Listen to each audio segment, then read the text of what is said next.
Bowl गीत सुनकर घर लौटने के दौरान सोमवार की रात एक बीआरपी कर्मी की दर्दनाक सड़क हादसा में मौत हो गई। स्थानीय सूत्रों के अनुसार मृतक कर्मी का नाम राजू भवालिया 30 है। वो इस्लामपुर थाने के गायसल एक ग्राम पंचायत के कचना इलाके में रहता है।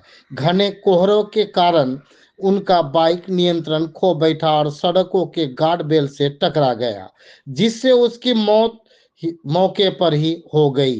सोमवार की रात इस्लामपुर के बरोट इलाके में बाउल संगीत सुनकर घर लौटने के दौरान घटना घटी।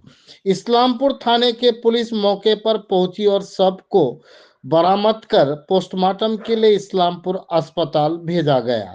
पुलिस ने घटना की जांच शुरू कर दी है। Bureau report, news Bharat. ছিল ঘটনাটা?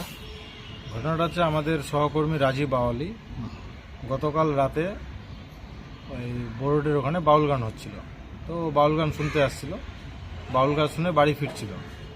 বাড়ি ফেরার পথে ওই যে ওখানে একটা নতুন রাস্তার কাজ হচ্ছে, সে কাজে পাথর দিয়ে আটকানো যে রাস্তাটা, সেখানে হয়তো কুয়াশায় ও দেখতে পায়নি।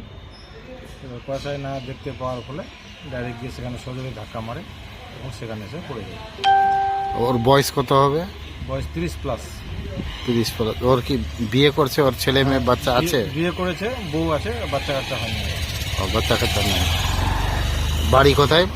বাড়ি হচ্ছে কাজনা, ধনতলা কাজনা। ও, ও কোথায় কাজ করতো? কাজ করতো এমনি পঞ্চায়েতের আন্ডারে, মানে ভিভিডিসি সুপারভাইজার আর কি, পঞ্চায়েতে হয়। সেটা ব্লকের সাথেও যুক্ত আছে, পঞ্চায়েতও কাজ করে আর কি। আচ্ছা, কি নাম হলো আপনার? আমার নাম হচ্ছে সাব্বির আলম, সহকর্মী আর কি, রাজু বাওয়ালি।